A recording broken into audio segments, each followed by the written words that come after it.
កម្មវិធីទៅរស់នៅសហរដ្ឋអាមេរិកចំនួន3ដែលកំពុងពេញនិយមនៅក្នុងប្រទេសកម្ពុជារបស់យើងបាទគឺទី1គឺកម្មវិធី DV Lottery គឺជាការដាក់ឆ្នោតដើម្បីទៅរស់នៅ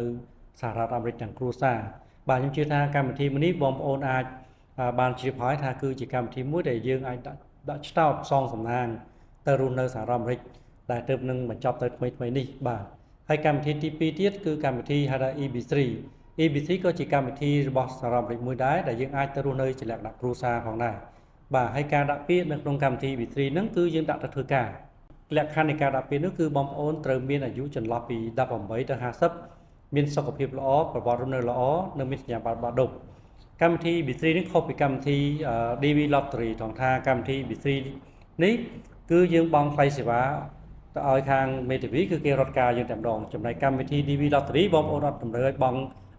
ថ្លៃសេវាទេគឺបងប្អូនដាក់ឆ្នោតពេលចប់ឆ្នោតឬបងប្អូនចាប់ផ្ដើមដំណើរការនីតិវិធីរត់ការទៅបាទហើយកម្មវិធីទី3មួយទៀតនោះគឺកម្មវិធីថា EB5 EB5 នេះគឺជាកម្មវិធីសម្រាប់បងប្អូនដែលគាត់មានលទ្ធភាពខ្ពស់គាត់អាចវិនិយោគបាទជាទឹកប្រាក់ទំហំចាប់ពី$80,000ទៅ$1,000,000គឺគាត់អាចមានសិទ្ធិទៅរស់នៅសហរដ្ឋអាមេរិកបានជាគ្រួសារផងដែរអញ្ចឹងកម្មវិធីទាំង3នេះគឺកំពុងតែពេញនិយមមែនទែននៅក្នុងប្រទេសកម្ពុជារបស់យើងបើសិនជាបងប្អូនចង់ដឹងព័ត៌មានបន្ថែមទាក់ទងនឹងកម្មវិធីនីមួយៗនេះបងប្អូនអាចទាក់ទងមកខ្ញុំបានផ្ទាល់បានបាទសូមអរគុណ